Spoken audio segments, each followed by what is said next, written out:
Hola a todos y bienvenidos a un nuevo episodio de Presunto Podcast. Yo soy Sara Trejos y hoy vamos a hablar de la legislatura que arrancó en esta semana en el Congreso de la República de Colombia. Y para eso tengo una plana maravillosa que me está esperando hace unas semanas. Andrés Páramo, ¿qué más? ¿Cómo está? Qué maravilla oírte, Sara. Estoy más contenta, me puse roja y todo diciendo esto. Esto es como cuando Morpheus vuelve a hablar con el man de Matrix, que el man le dice, uy, hijo de puta, uy, qué bueno. María Paula Martínez, ¿qué más? ¿Cómo estás? Pues también feliz de escucharte y verte aunque sea en la pantallita. No, muy bien, excelente. ¿Y Santiago Rivas? Hola, Sari, ¿cómo estás? ¿Cómo va todo? Bien, estoy un poco triste que justo hoy Juan Álvarez no vino, pero también estoy muy ansiosa de grabar. Yo llevaba 190 y algo episodios sin despegarme de Presunto y bueno, me di una licencia que me está haciendo muy feliz. Lo que más me ha gustado es ser la oyente de Presunto como todo el mundo. Yo no sabía qué era eso y ahora como ir por las calles escuchando por primera vez el episodio de los viernes es una sensación muy maravillosa. Estoy muy orgullosa de ustedes, los quiero mucho. Ay, Sari, nos haces mucha falta. Todo. Ya te canté Ricky Martin, pero puedo otra vez. Ya solo canta Paramount también. ¡Vuelve! Ya volví, ya la tecnología nos acompaña. Y el uso horario, sobre todo, porque es que la diferencia horaria complicado, pues. Es que era un plan inicial en el que supuestamente íbamos a estar un martes sí, un martes no. Y luego nunca lo logramos. No, estaba jodido cuadrar esos horarios. Pero ya pasó. Pues gracias a Presunto Podcast y también a todos ustedes. En este momento ya estoy terminando la beca de la que estoy haciendo parte, que es una beca del Centro Internacional de Periodistas, en el que pues estamos creando redes y buscando más aliados para que este proyecto siga subsistiendo. Entonces ya volveré a Colombia, pero ahora ya estamos en una línea horaria igual.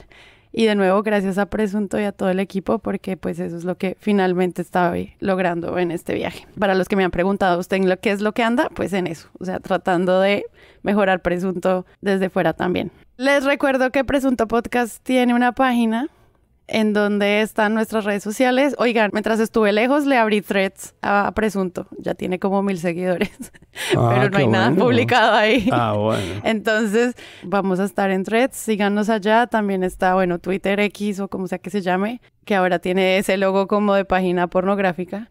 Y nos pueden seguir en Instagram también y en YouTube. Y como dijo Páramo en el episodio anterior, estamos a punto de llegar a 200 episodios y eso pues va a traer sorpresas y maravillas. Y les recuerdo que pueden entrar también a nuestro Patreon a escuchar las editoriales, a los análisis que ha enviado el equipo y próximamente encuentros con los Patreons como lo propone una de nuestras recompensas. Entonces, cosas es lo que hay. Páramo, ¿de qué no vamos a hablar hoy? Muy bien, el día de hoy no vamos a hablar de la seguridad en Bogotá. Eso es un tema que ha venido siendo noticias de hace un tiempo, seguridad en Bogotá, o pues la inseguridad en Bogotá, y coincide también con dos cosas que salieron en los medios. El martes 18 de julio, es decir, cuando grabamos este episodio, salió un artículo en el periódico El Espectador que se llama Guerra de Narcobandas y Desmembrados, las pistas que sigue la Fiscalía en Bogotá, en el que dan una serie de luces sobre lo que está pasando con esto del tema de los embolsados.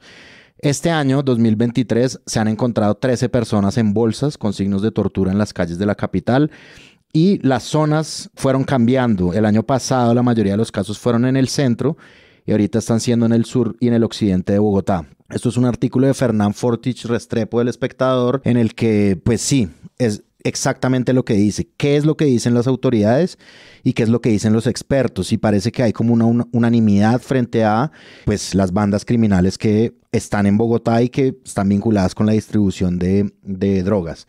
Y pues ese es el modus, digamos, operandi de disciplinamiento de las bandas y de ver cuál banda es más berraca que la otra. Una cosa que es terrible pues para la ciudad, la portada del Espectador. O sea, el tema del día fue ese, la portada también se llama Barbarie Capital. Y el artículo pues estará ahí en las notas del episodio. Esto coincide un poco con un tweet que puso, con un ex que puso hoy en X, María Jimena Duzán, publicitando su columna En Cambio. Es sobre el recorrido de la aproximación que ha hecho la alcaldesa de Bogotá, que se llama Claudia López. Allá a veces como que se trata como, yo no sé, como de, no, eso es, ¿qué les pasa? Es como, ok, tú eres la alcaldesa, eres tú. Acuérdate. Coincide también con el acto de sicariato que hubo en la 85 con 11 y coincide con muchas cosas que los ciudadanos han visto y que por supuesto califican como inseguridad y percepción de inseguridad. El recorrido que hace María Jimena Duzán sobre Claudia López es claro y está en un audio ahí. Entonces el resumen es...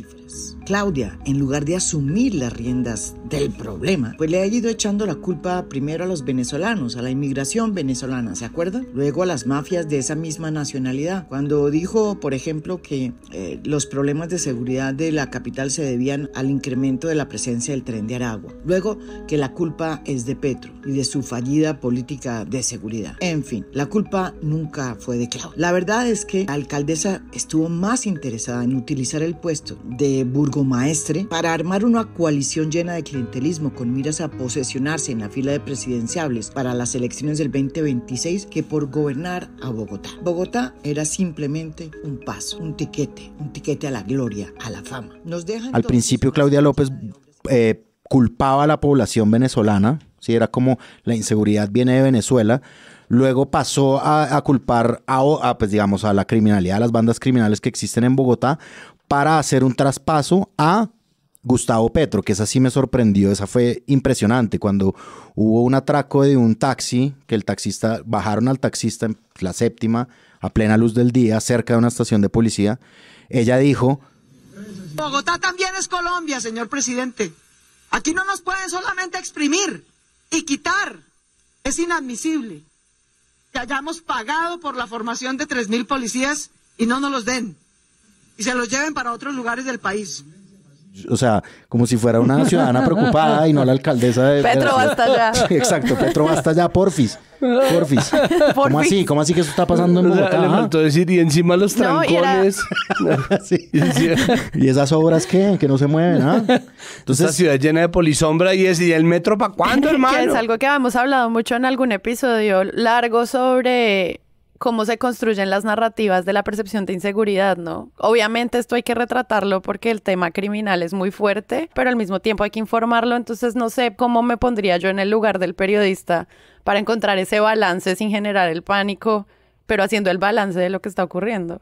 Hay una sensación de eso, me parece que el artículo es muy aterrizado y hay una pata extra a lo que tú dices, Sara, y es que estamos en época preelectoral y en Presunto ya hemos hablado de cómo la seguridad se vuelve un tema, ¿no? Como un tema botín. Es el tema, es que es el tema que pone alcalde. Sí, va a ser uno de esos junto con movilidad y otro más. Yo creo que este reportaje hace un ejercicio como el que tú estás señalando, Sara, de equilibrio, porque no es una crónica roja solamente. Por ahí ya pasamos. O sea, la crónica roja del cuerpo y de la tortura o de los signos o de la investigación de que es el registro del patrullero de las noches de Bogotá, pues es lo que aparece muchas veces en 40 segundos en la televisión y es eso precisamente lo que no nos deja entender qué diablos pasa y que termina un poco haciéndonos perder sensibilidad, empatía, ¿no? Como deshumanizando un poco el fenómeno, porque se vuelven pues cifras y como reels de la fiscalía levantando cuerpos. Pero este reportaje tiene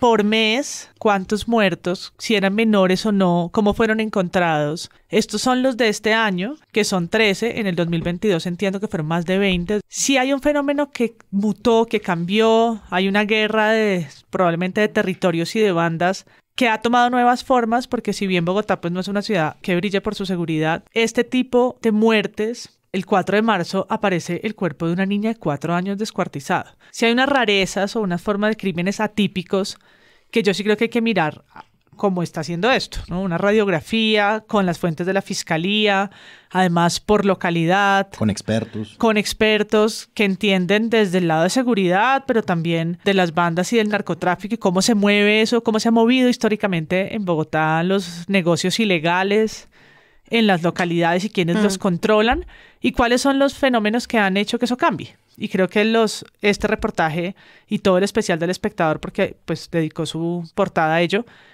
se acerca a esa radiografía que permite, si bien no responde mucho porque es que son muchas las variables y no hay luces de que, pues arranca diciendo que en esta ciudad hay más de 450 bandas criminales conocidas. Eso es un número pues absurdo, ¿no? No podemos decir 10 o 15 nombres de corrido. Entonces, a pesar de lo complejo que es el fenómeno, creo que estas historias, más allá del registro solo rojo de un suceso, ayudan sí a dar como un marco de sentido. ¿De qué no vamos a hablar hoy, María Paula? Hoy no vamos a hablar de algo muy bueno. Después de hacer esta radiografía del horror, voy a hacer una fantástica y además la foto es muy bonita. Las fotos que están saliendo, como los registros que están saliendo del Mundial Femenino, porque ¡Ay, sí! Colombia derrotó a Corea del Sur 2-0 en su debut, su primer debut en un Mundial en Australia, con goles de Catalina Usme y de Linda Caicedo. Y pues la celebración y la expectativa por cómo será el papel que van a jugar las colombianas en este Mundial. ¡Qué maravilla! Sí, vi los goles y es impresionante. Algo que también me parece muy interesante es ver cómo se construye la historia del país desde fuera a partir de sus deportistas y cómo el fútbol femenino es una historia que se cuenta desde fuera sobre Colombia, cosa que no me esperaba. Y este domingo pues no va a estar fácil porque el encuentro es contra Alemania, que es una tromba, que ha sido dos veces campeonas, pero bueno, pues en sin el fútbol nada está dicho, así que puyaremos y le daremos buena energía a nuestra selección. Ay, sí. Existe hacia adentro un relato muy parco, ¿no? Existe uno que incluso por sus excesos e hipérboles es también muy superficial, ¿no? El del acero, las chicas superpoderosas, nuestras campeonas, que obviamente hace el ruido suficiente para cubrir el hecho de que no existe ni una liga femenina suficiente, ni paridad salarial,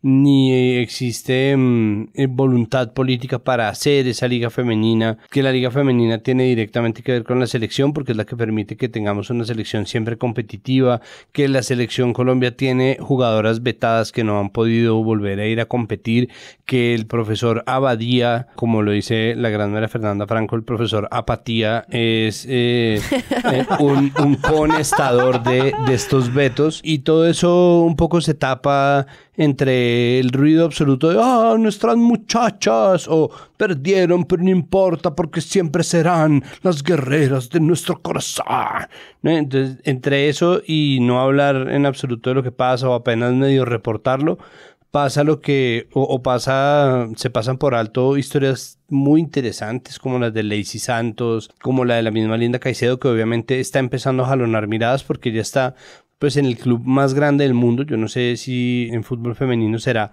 tan bueno como es en fútbol masculino, pero pues el Real Madrid nunca jamás será un mal equipo.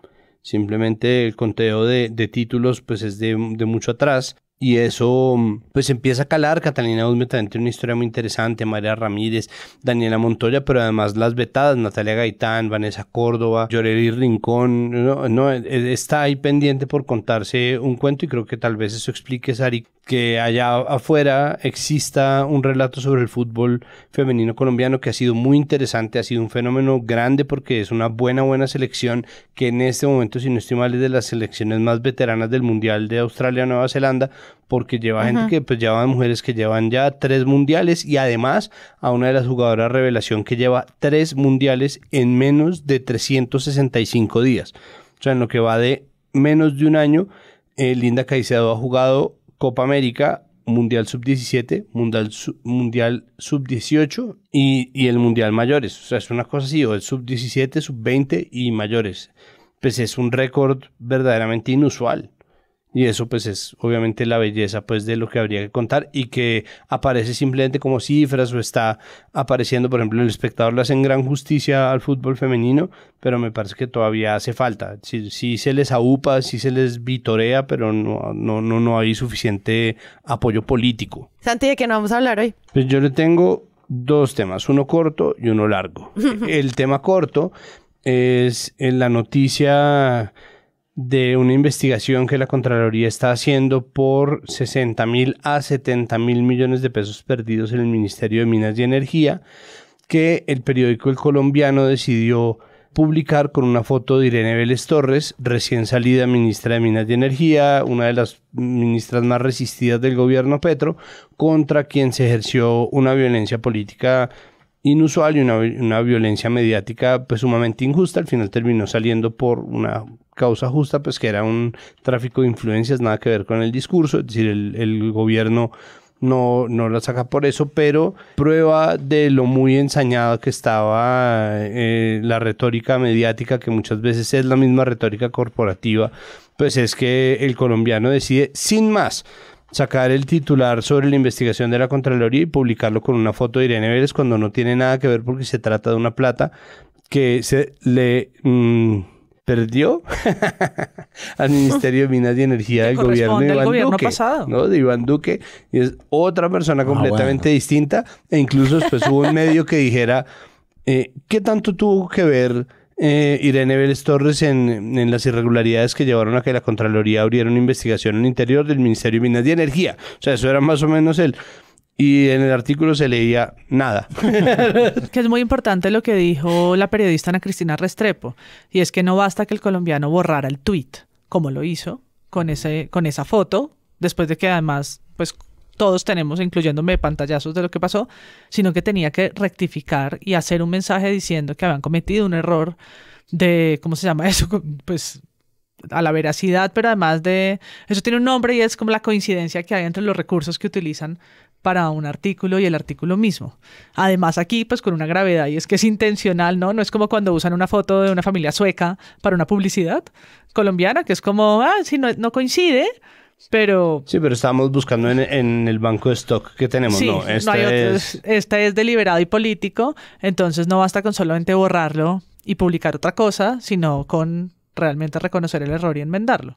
Sí, y esto con Irene Vélez pues fue un asunto porque salió también, por ejemplo, la noticia falsa de que había hecho su carta de renuncia de 4 páginas con ChatGPT. O sea, como la cantidad de ruido que rodeó la figura de Irene Vélez Torres, pues fue verdaderamente muy complicado. Pues muy complicado de desarticular, muy complicado de analizar, muy difícil de ver, porque yo creo que hay un punto en el que estas figuras públicas que están todo el tiempo ahí, uno ya no sabe si uno les tiene tirria porque de verdad amerita o porque uno de verdad lleva tanto tiempo expuesto a mensajes negativos sobre esas personas que ahí está, ¿no? Entonces, por eso yo decía hace varias semanas que uno estaba jugando el juego de en qué punto me cansé de Francia Márquez, ¿no? Como, entonces, ¿es cuando el Espectador puso el editorial de que ya estaba muy grosera, o fue antes cuando en la W dijeron que Francia Márquez no les había contestado nada sobre su viaje? ¿Fue 2 noticias antes cuando la W había reportado tal, o fue cuando Semana había publicado el reportaje sobre el helicóptero número 1, o fue antes en la entrevista de Malas, ¿no? O fue después de... Entonces, ese de ya, por fin me cansé, también existe un grado de saturación en donde uno de verdad lo están exponiendo a mensajes negativos que obviamente calan en el discurso. El problema es que uno ya de verdad no sabe rastrear que sí y que no es producto de esa exposición. Santi, ¿vas a hablar de otra cosa también? Sí, España. Que es un tema largo, pero que es un tema que a nosotros nos importa mucho, porque sí, allá donde son los jóvenes Abascal, aquí son los jóvenes Cabal, y pues el partido neofascista Vox a nosotros de verdad nos importa porque ellos han estado metidos acá, porque la deriva autoritaria que ya está muy cerca en Estados Unidos, en El Salvador, que está además generando crisis institucionales en el Perú. Estas dinámicas han venido como acercándose, pero nosotros ya hemos tenido nuestra probada de ultraderecha bastante de cerca, pero además porque las cosas que pasan en España a nosotros verdaderamente nos influyen. Nosotros tenemos muchas alianzas estratégicas con España, muchos negocios, y pues estamos todavía muy colonizados mentalmente, así que le ponemos mucha atención a todo lo que pasa en España, desde la revista Hola hasta las elecciones generales. Desde el rey hasta la democracia. Desde el rey hasta la democracia, exacto. Todo lo que tiene que ver con España nos importa. Al punto en que nosotros también en Colombia hicimos una pelea y una batalla de la guerra de la opinión enfrascada en torno a las elecciones españolas. Por un lado estaba la derecha buscando o tratando de jalonar un triunfo del PP. Esto tiene ciertos matices, pero al mismo tiempo no, porque el PP dependía mucho también de los escaños que consiguiera Vox, y de nuevo Vox es un partido neofascista, es un partido profranquista que ha sido abiertamente no solamente antiprogresista, sino adverso a los derechos humanos, lo cual es un problema. Y por el otro lado pues estaba el PSOE, que también entra en la guerra de la opinión, incluso por parte de gente que sí debería saber de qué va el PSOE, como Salud Hernández Mora, pero que los denomina de extrema izquierda cuando si ustedes se leen de verdad 3 párrafos en Wikipedia, pues sabrán primero que el PSOE lleva gobernando en España y alternándose con el Partido Popular desde hace mucho tiempo. Segundo, que en muchos casos son unos verdaderos vendidos, lo cual generó toda una profusión de partidos de izquierda adicionales, completamente distintos, que no se puede tapar con un dedo la naturaleza de un partido como Vox, y pues de ahí en adelante nació una guerra de opinión que llegó hasta Colombia, porque eso está obviamente pasando en España, y llegó hasta Colombia en la forma, primero, de una portada de Semana, pues una serie de especulaciones, noticias, artículos, análisis, etcétera, etcétera. Pero Semana decidió publicar antes de las elecciones del 23J a Alberto Núñez Feijóo, el candidato del Partido Popular. Despegó Feijóo, les faltó. El fenómeno Feijóo, sí, para colombianizarlo más debieron haber hecho lo mismo que con la Feijóo de decirle Freijoa. El fenómeno Freijóo. Entonces, Freijóo no fue portada de Semana, lo cual además me alegra porque Semana es experto en salar gente. Entonces, buenísimo, buenísimo. Entonces, falta que hagan lo propio con Molano. Ay, sí, por favor. Alcalde. Que hagan un Despegó. Sí, su propia versión de Despegó. Casi alcalde. El despegódromo. Gracias, Molano. Sí, el despegódromo. El fenomenódromo. Exacto, el fenomenódromo. Para que caigan su popularidad. Y después pues empezó, ¿no?, una guerra de opiniones, porque la verdad fue una votación muy reñida. Para ganar el gobierno en un sistema parlamentario uno tiene que ganar la mayoría absoluta. Esto es una mayoría cualificada, más que la mitad, si no estoy mal, es casi un 60-65% de los votos. En el caso del Parlamento español es 170 escaños. El PSOE no lo consiguió, pero estaba mucho más cerca de conseguirlo porque tenía que pedir los votos de un partido que, si bien es de derecha, es independentista catalán, lo cual por supuesto ni el PP ni Vox están dispuestos a permitir. Es un partido que se llama Junts, mientras que el Partido Popular ganó más escaños que el PSOE, pero no tiene suficientes alianzas para formar un gobierno. La otra gran noticia, muy buena noticia, es que Vox perdió 19 escaños con respecto a las votaciones pasadas, y eso también pone un tema para los medios. Es un tema que es largo porque los medios durante mucho tiempo estuvieron publicando encuestas en donde se veía que iba a ganar inexorablemente y de manera impajaritable y rotunda el PP, y proyectaban un aumento de los escaños de Vox. O sea, se proyectaba que el PP iba a salir victoriosísimo de estas elecciones, y finalmente no es así. Como esa gran configuración hacia la derechización de Europa, ¿no? Exacto. Como que se sentía que España iba para allá, desde los medios también. Sí, y pues nosotros ya lo vimos pasar en 2018, es decir, nombraron a Vargas Lleras en todos lados, lo ponían en cada rincón, en cada encuesta, el tipo figuraba en todos los escenarios posibles y en todas las especulaciones, porque los medios todavía conservan ese hálito, como ese poder chimbo que ellos creen que les hace nombrar mucho a una persona y al mismo tiempo posicionarla, ¿no? Como que si se nombra mucho una persona, el poder mismo de los medios la va a posicionar, y una vez más se prueba que no. Pero por el otro lado, Abascal estaba quejándose de manipulaciones mediáticas. Se estaban quejando un poco de lo mismo que la ola verde de Mocus, y era como nos inflaron en las encuestas para que las elecciones nos desinflaran. Pero si uno ve, ¿no?, desde la portada de Semana, los titulares de los periódicos conservadores, todos estaban haciéndole fuerza a un triunfo conservador en España. De nuevo, en Colombia también pasó, y en Latinoamérica seguramente también, porque eso influye mucho en dinámicas de política, dinámicas de migración, cómo se nos trata, como el tipo de acuerdos que se hacen, y obviamente le cerraría una puerta al gobierno Petro, que en este momento tiene las puertas abiertas con el gobierno de Pedro Sánchez. Para terminar, lo reñido de la votación terminó generando otro asunto mediático, que es la guerra de opiniones, ¿no? Entonces, La República, por ejemplo, tituló ¿qué hacer ahora después del triunfo de Núñez Feijóo? Y es como, pues, sí es un triunfo porque sacó 136 escaños por encima de los 122 del PSOE, pero al mismo tiempo no va a formar gobierno. Lo más seguro es que el gobierno quede para Pedro Sánchez una vez más, que si se estanca vuelvan a tener elecciones, nada está garantizado, pero a ellos les interesa simplemente agarrarse a esa cifra en un país en donde la gente no entiende tampoco cómo funciona el gobierno parlamentario de España, y vender que triunfó el PP cuando claramente no triunfó, porque ellos estaban esperando de verdad quedarse con el gobierno. Y eso, ¿no?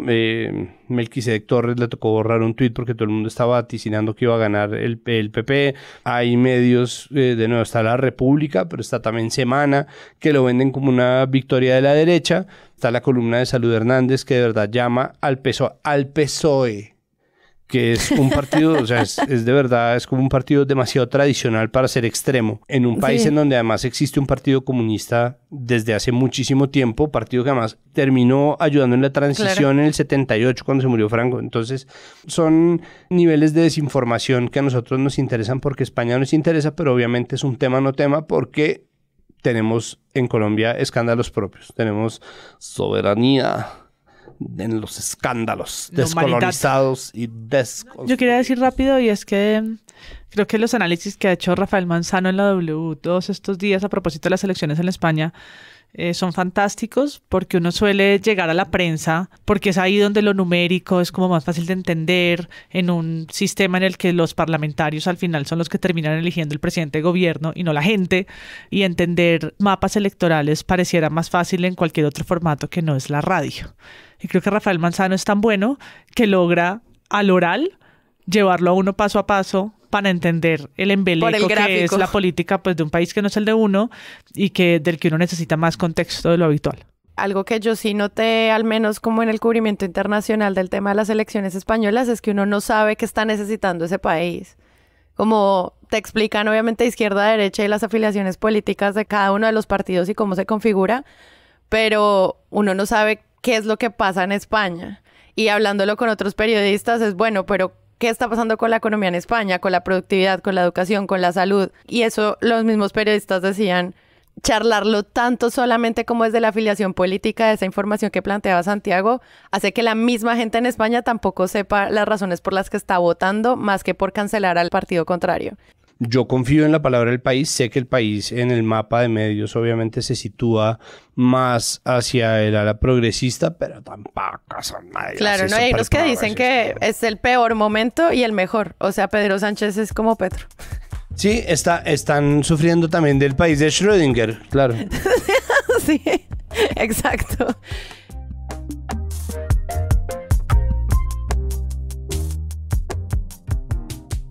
Y en toda una novela política se convirtió la elección de la presidencia del Senado de la República. La más opcionada para ocupar ese cargo era la senadora Angélica Lozano, quien salió derrotada.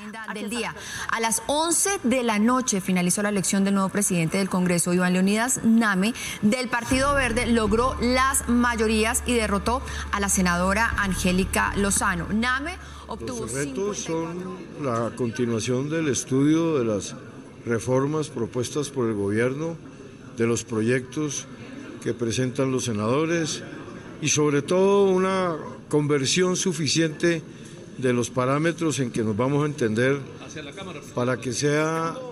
Iván Name Vázquez, de 66 años, miembro fundador del Partido Verde, se presentó ante los medios como presidente del Congreso con una analogía que no cayó bien. Es decir, aquí no puede entrar como en un himen virginal una propuesta y salir idéntica porque esa sea la voz de Dios. La frase de Name, considerada sexista y fuera de lugar, se escuchó durante la primera rueda de prensa como dignatario del Senado, acompañado por su hija, la concejal de Bogotá. Ahora vamos a revisar lo que pasó en la Cámara de Representantes. Allí el nuevo presidente es Andrés Calle, quien obtuvo 179 votos a favor. Casi que por unanimidad fue elegido Calle como nuevo presidente de la Cámara. Creo que esta es la oportunidad perfecta para que usted dé una explicación. Se dice que su hermano Gabriel Calle, quien se lanzó para la gobernación de Córdoba, tendría el apoyo del ñoño Elías. No conozco a ñoño Elías, no conozco a Musa Besaile. Esa es una realidad que lo conocen los cordobeses. Andrés Calle no conoce a estos dos personajes. Mi vida política no la he hecho a su lado. Cuando inicié mi carrera política hace 5 años...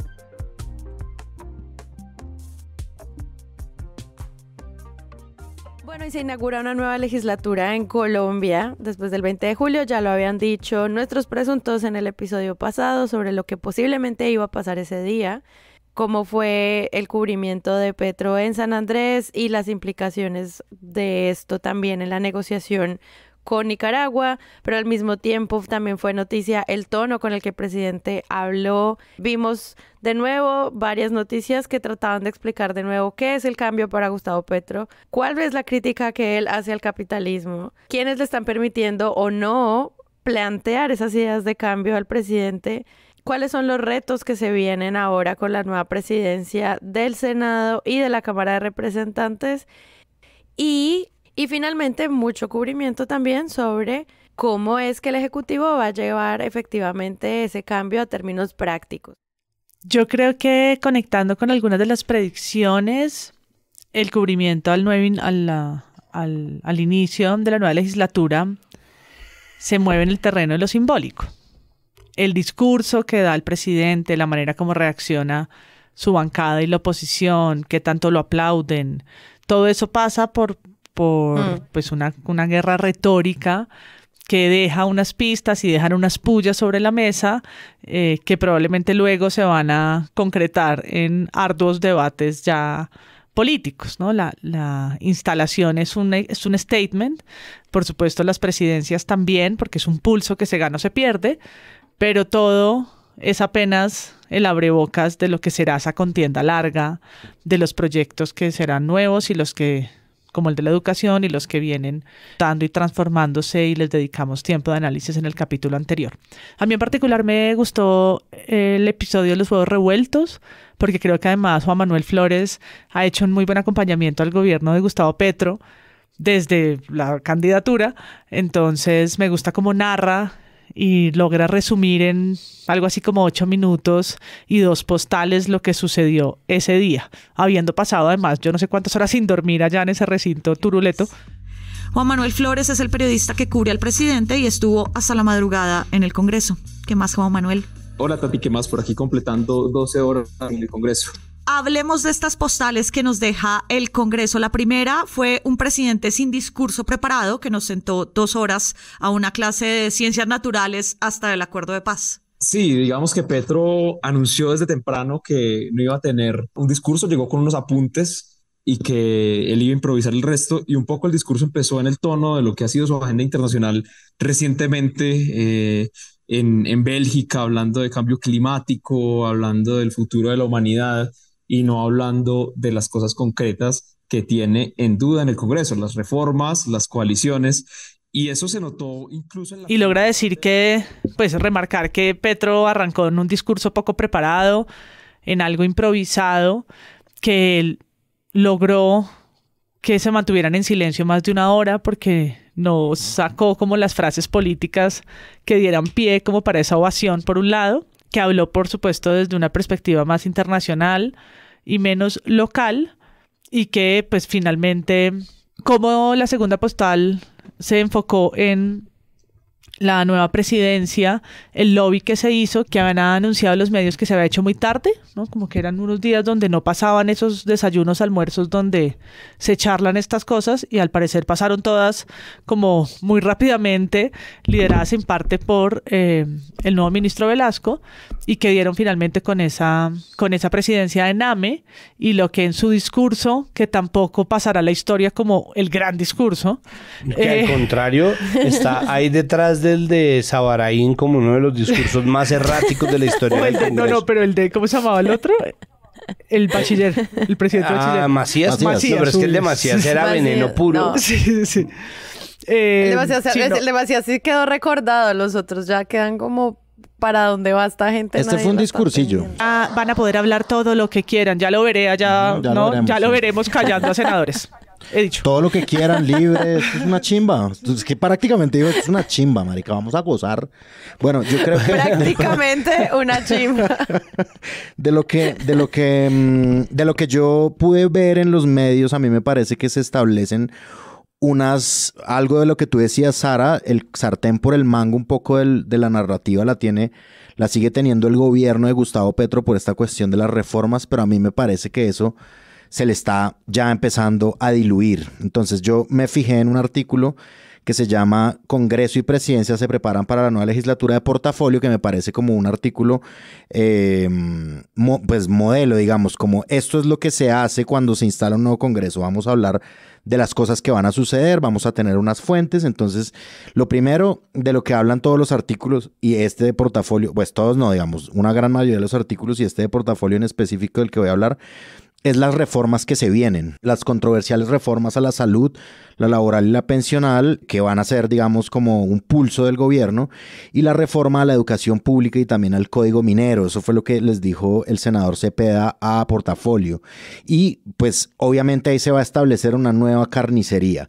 Lo que yo creo de esto, y me dio esa impresión viendo unas declaraciones de Miguel Uribe Turbay, en donde él critica un poco la falta de gestión del gobierno.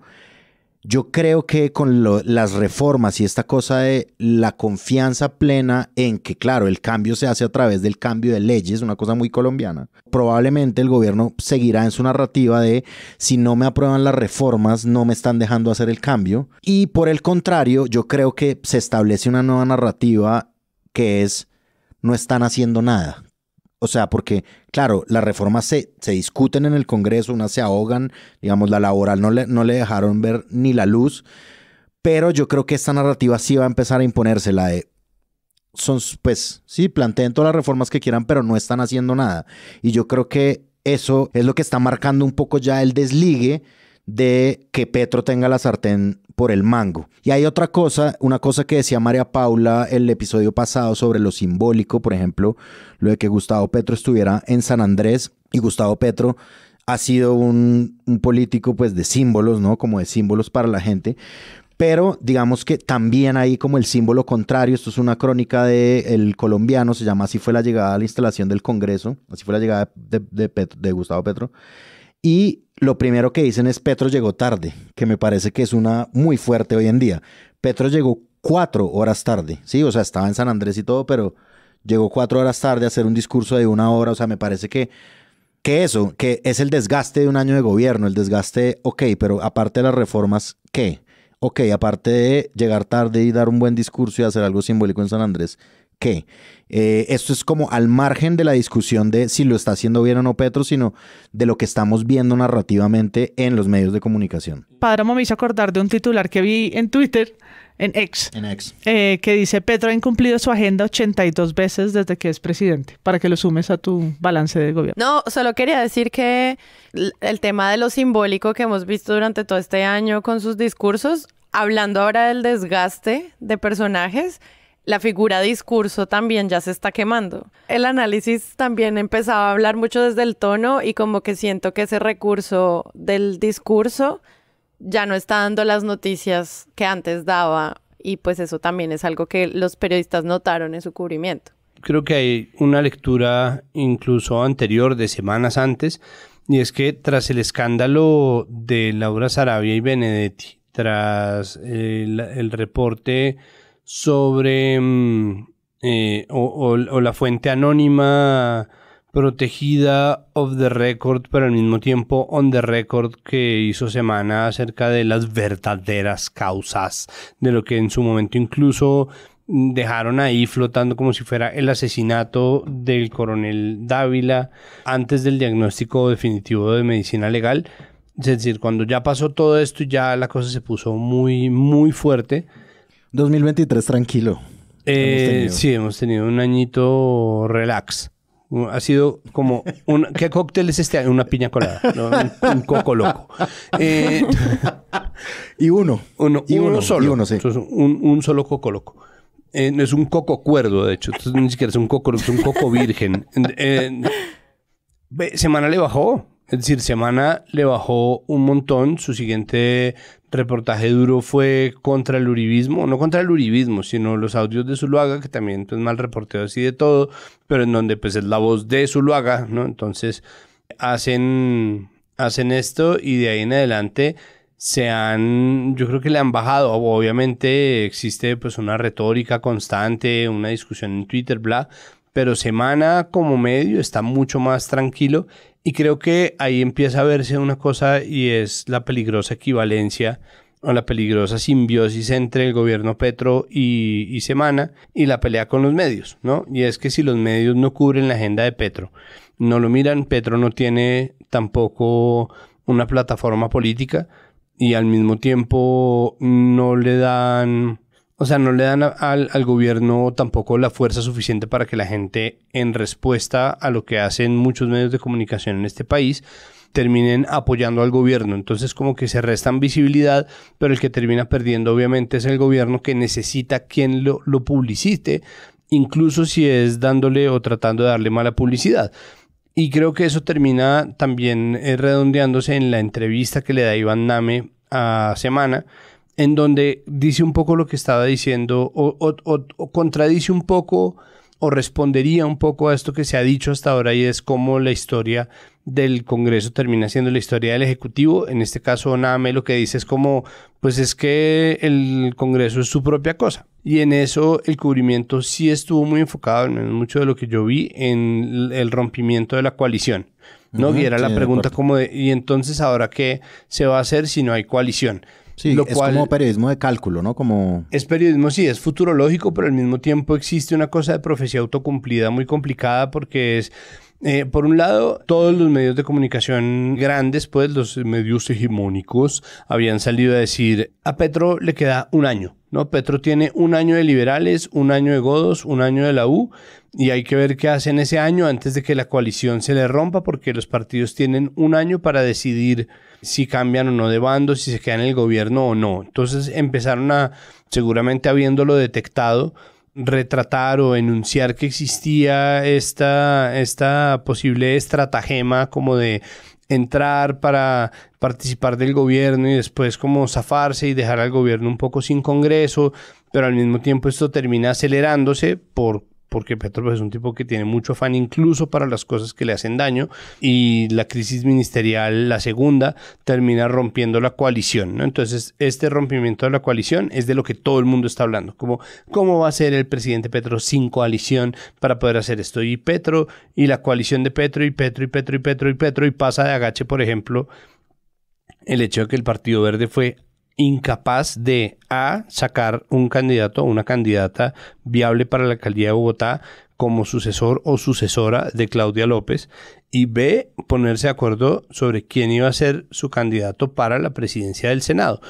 porque en términos de política representativa el Partido Verde pues es un ejemplo tristísimo de lo que supone ser una gran clientela, ¿no? En nombre además de la pulcritud del centro, ¿no? Por ejemplo, viendo la entrevista de Name tiene una versión muy distinta de lo que quiere decir ser de centro, ¿no? Sí, él mantiene una idea absolutamente distinta de lo que quiere decir ser de pues centro. Ni hablemos, por ejemplo, de lo que significa ser verde en el mundo político internacional. ¿no? Este es el único partido verde que no tiene un enfoque ambiental, que no tiene un enfoque de alianza constante con los progresistas, que tiene además unos militantes de derecha como Name o como Carlos Amaya, que son, pues, o como la misma Claudia López o Angélica Lozano, que muchas veces posan de progresistas, pero francamente no lo son. Y por el otro lado tienen gente, pues finalmente ellos son la personería jurídica del M19, ¿no? La Alianza Democrática M19 se convierte en el Partido Verde, y de ahí mismo salieron Lucho Garzón, en algún momento en el Verde estuvo Peñalosa, en algún momento en el Verde, pues, no, ahí está Ángela María Robledo, está el mismo Inti Asprilla, está, pues, es decir, se trata de un partido que tiene de verdad tantos matices como el mismo color verde, pero no son parecidos a ningún otro partido verde, ni siquiera el de Estados Unidos. Entonces termina pasando de agache un asunto sobre los matices que es importante documentar, pero se habla de la coalición como ese rompimiento. La cosa es que termina subregistrándose lo muy complicado que es el mapa político, pero al mismo tiempo sí me parece importante que se dijera hasta qué punto es culpa del gobierno Petro lo que está pasando en este momento al interior del Congreso. Y de ahí en adelante se vuelve deporte, ¿no? Deporte o Game of Thrones, como el ministro no logró, sí puso, no hizo, se dio la mano, se miraron. Eso era una carrera, narrado casi como una carrera, como y entonces ahora, voto limpio, no voto limpio, se van a reunir. El senador J. Hernández dice que se van a reunir aparte, a decidir si sí o si no. No, ya no, voto limpio, tú. Si era como una carrera así, Game of Thrones.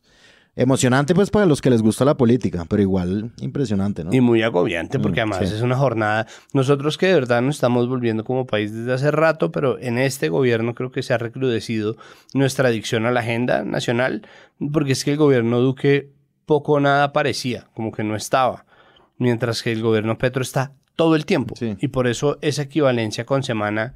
Pero no digamos, pues Petro, omnipresente. Son un gobierno omnipresente.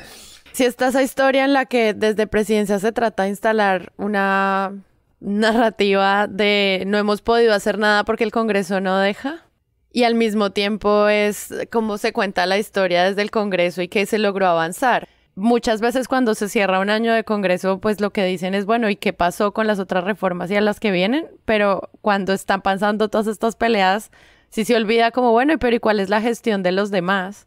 Y a mí por eso me parece muy sorprendente que un congresista que lleva no sé cuántos años en el Congreso sea igual un desconocido. O sea, lo conocemos por su clan, pero no por lo que ha hecho. Entonces siento que ahí también como que están esos vacíos informativos de que de repente una persona que está posicionando a su hijo para que entre al Congreso, a su hija para que se quede en el Consejo de Bogotá, para que el clan Name siga teniendo fuerza, siga siendo alguien desconocido aun cuando lleva años y años legislando en la política colombiana.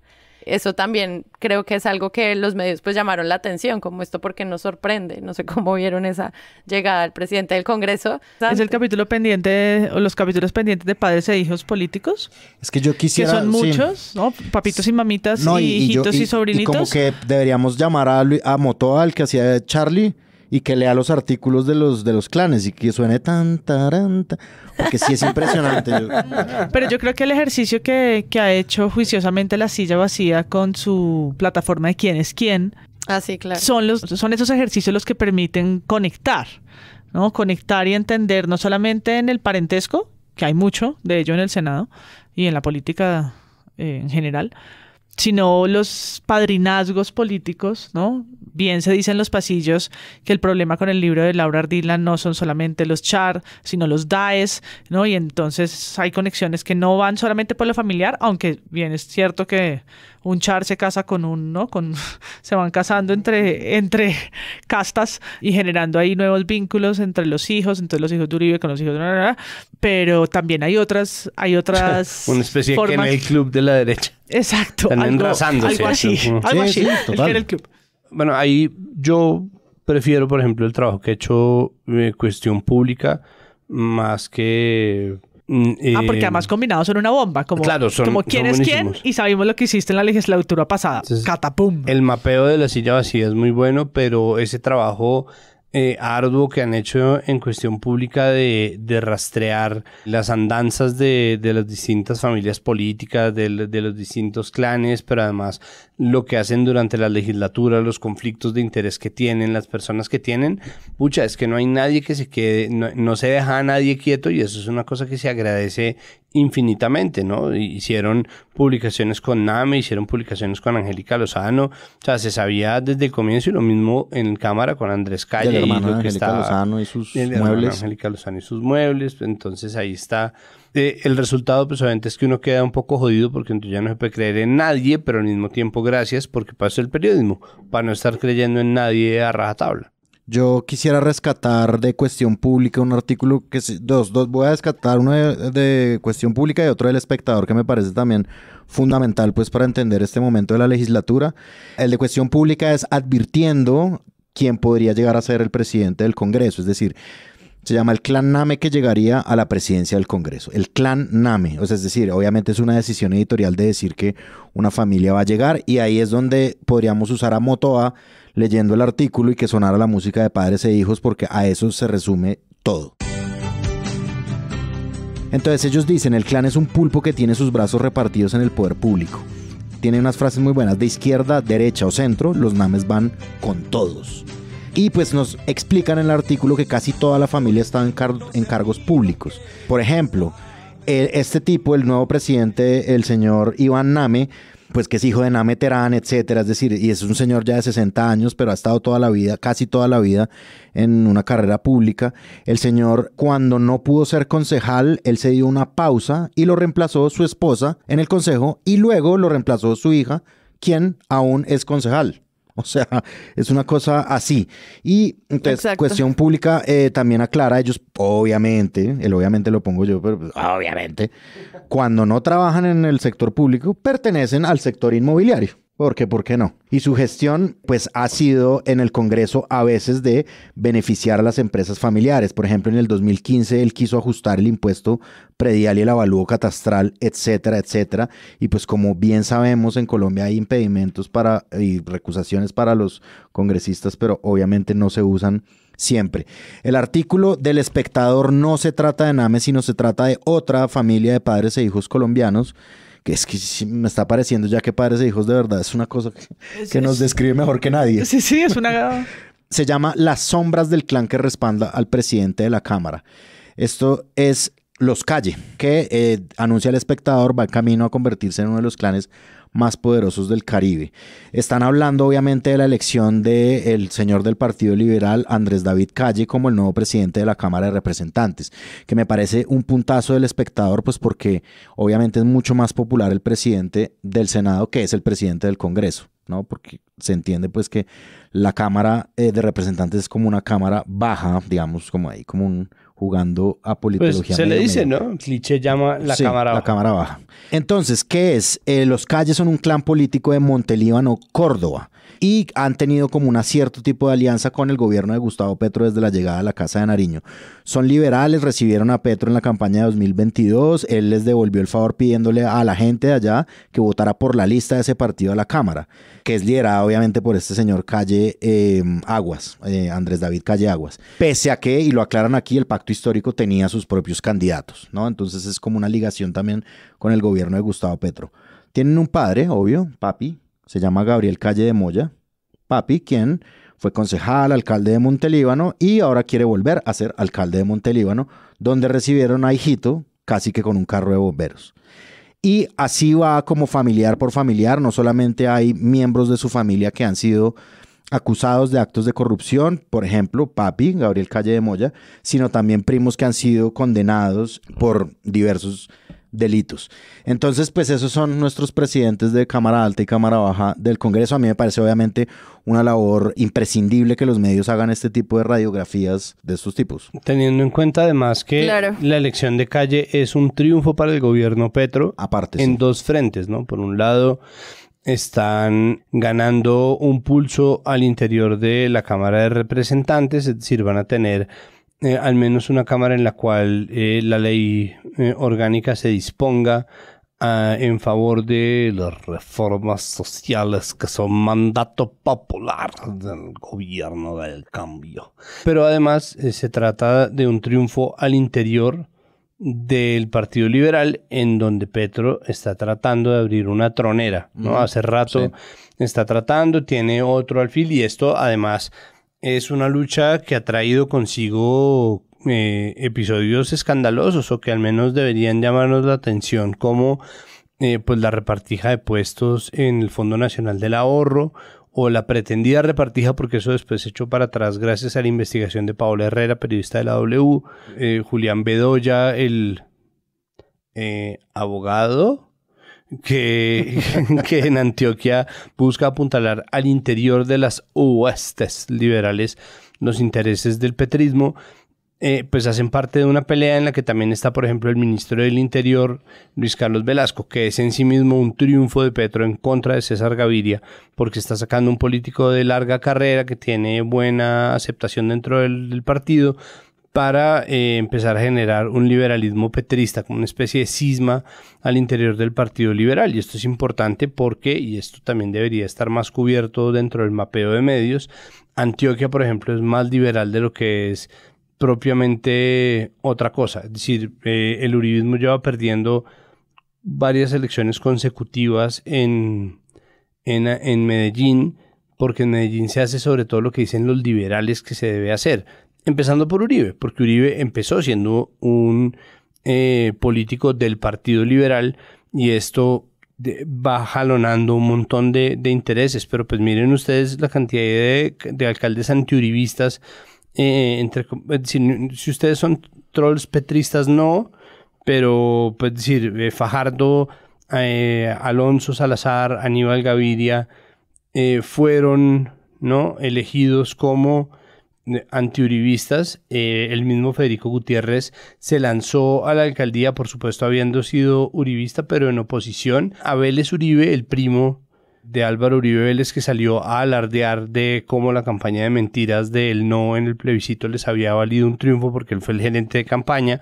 Ese tipo era el que estaba corriendo contra Fico, y después ganó Quintero en una rebelión completa contra cualquier figura uribista, que al final terminó posicionando de nuevo a gente como Ramos, que se lanzó y quedó de segundo en la elección pasada. Entonces es importante tener este mapa, o sea, toda esta perorata, para decir que es un mapeo que valdría la pena tener, más allá del cliché de Antioquia es de derecha, ¿no? Como derechos humanos, izquierda, Antioquia, derecha. Como ese tipo de lecturas no corresponden muchas veces con la verdad, o simplemente son resúmenes de realidades políticas mucho más complejas, que son las que se juegan y las que hacen finalmente divertida la estrategia al interior de las elecciones del Congreso, ¿no? Y todo lo demás, pues es obviamente el relato de una gran incompetencia y también de una gran astucia. Quiero añadir una cosa que se me olvidó del perfil que hace el espectador de Calle, el presidente de la Cámara. Gabriel Calle de Moya, el papá,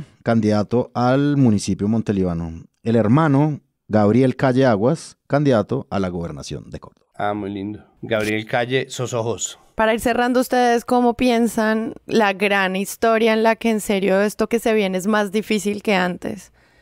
Todos los medios que alcancé a revisar hablan de el difícil camino de la avalancha de reformas, el que mucho abarca va a saturar el gobierno, ya no hay aliados, esa destrucción que había mencionado Santiago de la coalición. Yo no sé si se siente muy apocalíptico frente y contrastado con un discurso del presidente que estuvo un poco más conciliador que otras veces, los medios diciendo eso también.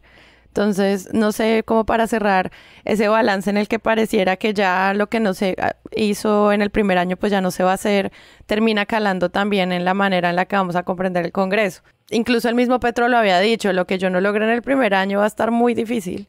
Y creo que esa es la historia con la que al menos va, incluso con el cubrimiento del discurso de oposición, con lo que yo me quedo al menos desde el consumo de la noticia, y es: esto no va a salir, no lo van a lograr. Yo creo que las estadísticas o las proyecciones políticas o de politólogos apuntan a que el fin del primer año es el fin de ese año de romance, en el que cuando arranca un gobierno tiene las cartas claras de su coalición y ha logrado además unas presiones y unas alianzas que puede que no siempre le jueguen a su favor, aunque en este sistema normalmente sí, pero todo eso empieza, digamos, a desconfigurarse en este segundo año, empezando por las mismas presidencias. Sí, una cosa era arrancar el gobierno con Roy Barreras a la cabeza y otra muy distinta es hacerlo con Name. Pero no solo por ellos, sino por lo que las propias fracturas que ya se acumulan de ese primer año. Entonces, a todo gobierno siempre le dicen que, bueno, el primer año es al que le debe apostar porque tiene los vientos a favor, y el segundo y el tercero tienen los vientos más en contra. Así que como cuando estemos llegando, no sé, al último año, cuando usaremos el sticker de Páramo de este es el año de Jackie fue putas, y entonces ahí también las predicciones son apocalípticas de otra manera, ¿no? Entonces creo que entramos en ese momento de tensión, que también puede ser un capítulo de Desperate Housewives o Padres e Hijos, Desperate Senators, donde la cosa va a otra tensión. Siempre me remitiré a ese episodio que nosotros hicimos durante pandemia con Tatiana Duque acerca precisamente del cubrimiento del Congreso. Creo que como es un deporte, ya existen también tipos de jugador documentados, partidos documentados, las escisiones al interior de los equipos que están completamente documentados, ¿no? Entonces, creo que sí existe una forma muy interesante de hacer una lectura que permita incluso destrabar los momentos de mayor incertidumbre, pero siempre será muy interesante de ver este trabajo. Yo creo que pues siempre hay un tono apocalíptico en lo que respecta a este gobierno. Eso me parece que ya es una programación por defecto, y me parece al mismo tiempo que es un defecto. Es decir, siento que es una mala decisión elegir eso, yo insisto con mi cantaleta de siempre y es, nos están enloqueciendo, y esa sensación de que todo es ahora o nunca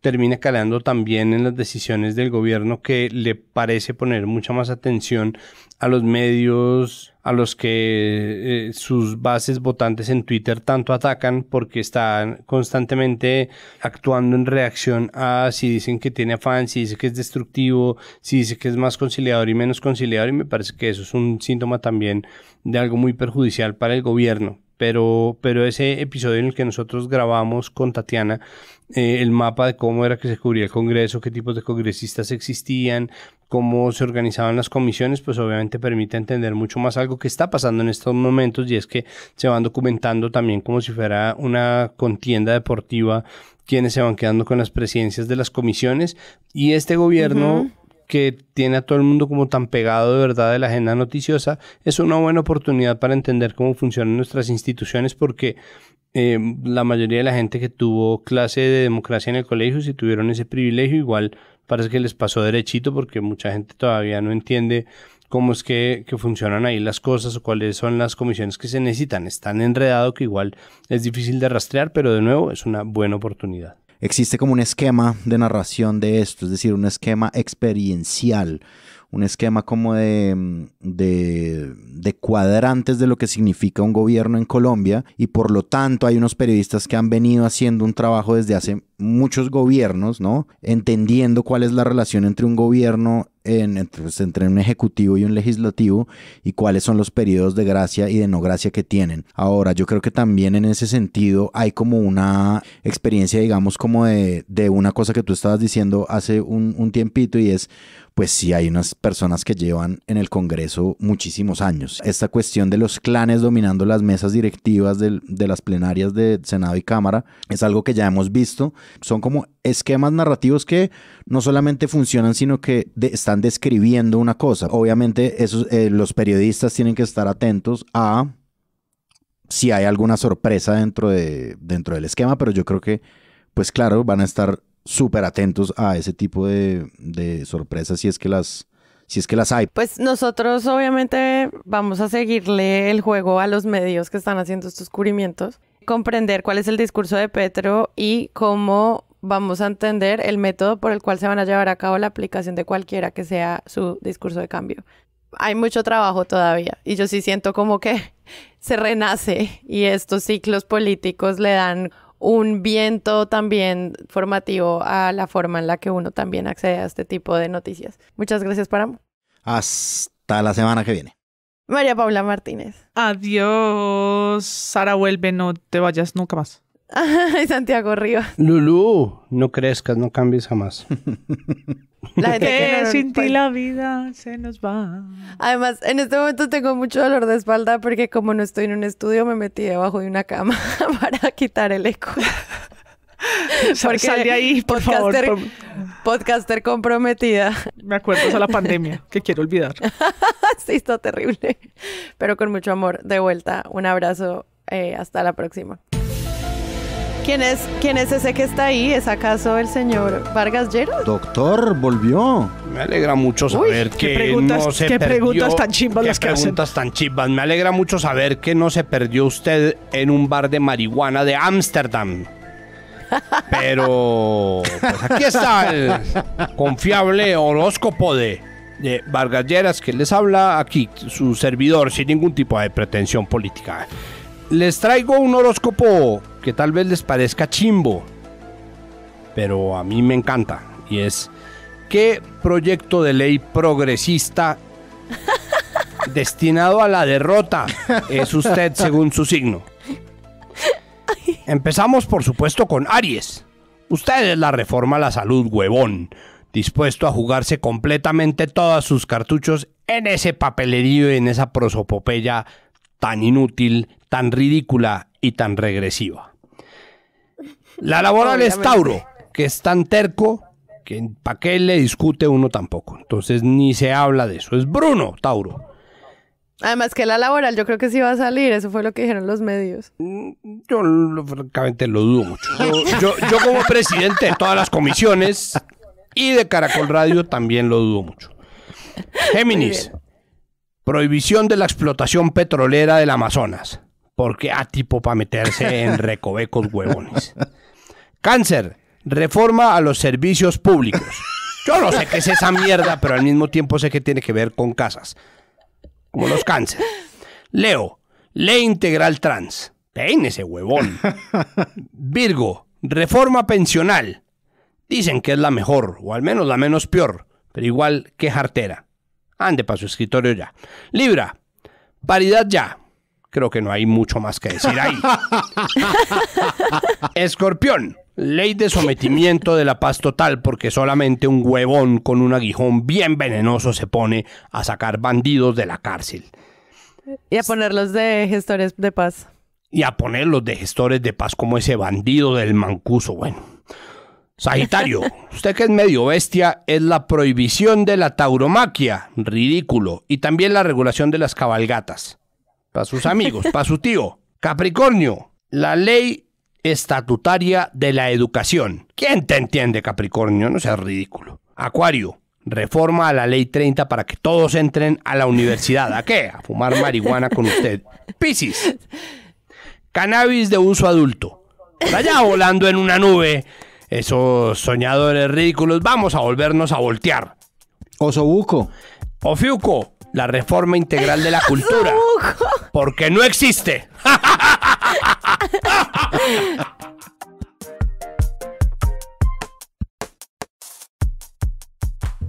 Si les gustó este episodio y quieren apoyar este podcast, los invitamos a que lo compartan en todas sus redes sociales. Esa es la mejor manera de crecer. Presunto Podcast es producido por Sara Trejos con el análisis de Santiago Rivas, María Paula Martínez, Juan Álvarez y Andrés Páramo. La postproducción la hacemos Rodrigo Rodríguez del Oro Podcast y yo. Nuestra asistente de producción es Paula Villán de Sillón Estudios. Les invitamos que visiten presuntopodcast.com, donde pueden ser donantes y parte de la membresía de Presunto. Con su ayuda podremos financiar este proyecto y diseñar mejoras para ser sostenibles y salir cada semana. Al mismo tiempo, en la misma página pueden encontrar el ingreso a nuestra comunidad de Discord, que si no saben qué es, imaginen un superchat donde cada tema tiene su propio canal, desde una selección de memes y titulastres, pero también canales de crítica de medios sobre periodismo de género, internacional, ciencia, político, cultural y chequeos. Todo esto alimentado por la misma comunidad. También pueden escucharnos en nuestro canal de YouTube y en todas las plataformas de podcast. En algunas de esas plataformas nos pueden dejar calificaciones y comentarios. Eso siempre ayuda a que otras personas nos encuentren. Presunto Podcast es producido en Sillón Estudios, una red de podcast independiente donde pueden encontrar otros podcasts. Gracias a ustedes por escuchar. La próxima semana esperen un nuevo episodio.